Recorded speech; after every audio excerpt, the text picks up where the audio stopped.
HarperCollins presents The Private Jet by Sarah Goodwin. Read by Imogen Front. Prologue. On screen, the talk show host, Andrea Billingham, three-time BAFTA nominee for both daytime and factual entertainment, is dressed in a white flowing trouser suit and sits on a creamy sofa under blinding studio lights. She's fresh from her miraculous escape from the Thai jungle. Please join me in saying, "Welcome back, Lila Wilde." Beaming, she raises an arm to beckon on her guest. Applause fills the studio, the whoops and cheers of an unseen audience. Lila emerges from the side of the screen, peering around at her new environment like a zoo animal being exposed to the public for the first time. It's strange, watching myself on the overhead TV in the airport lounge. I remember being her, being that Lila. But looking at her now, it's like looking at a stranger. Her skin muddy with a patchy tan and pink patches where wounds are still healing.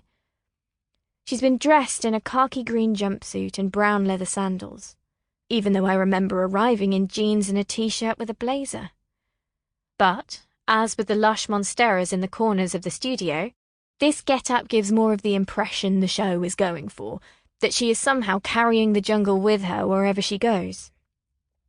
Which is true, but not in terms of her fashion choices. I rub my hands over my arms, goose-pimpled from the airport's overzealous air conditioning.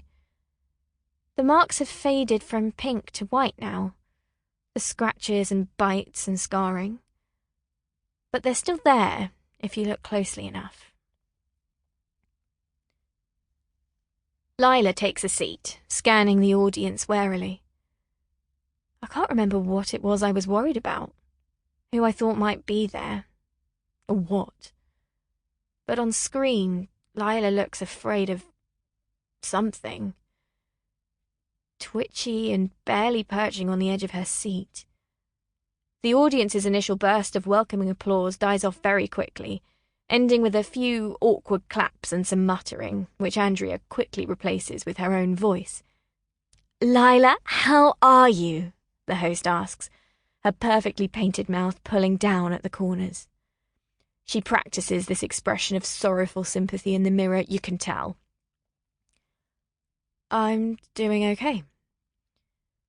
Lila's eyes are large and dark, reflecting a halo of studio lights.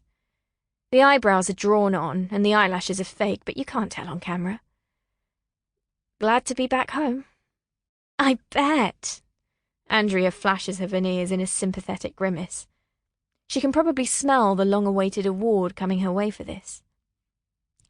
"Does it feel real yet?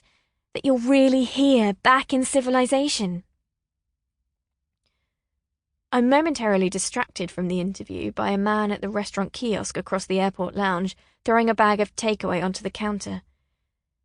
He does it so hard that a coffee cup explodes in a shower of steaming liquid, which splashes all over his sandals. He starts to shout at the employee about his order being wrong and now his feet being burned. I look back at the screen with a roll of my eyes.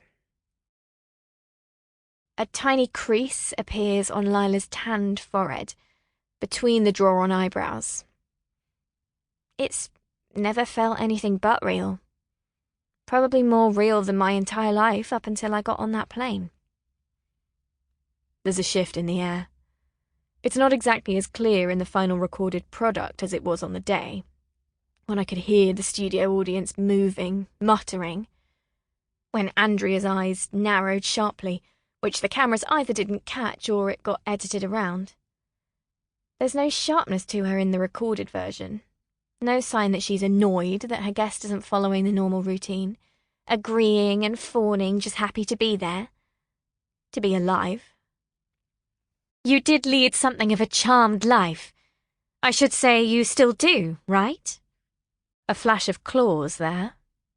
A warning to the Lila on that spotless sofa to stay in her place.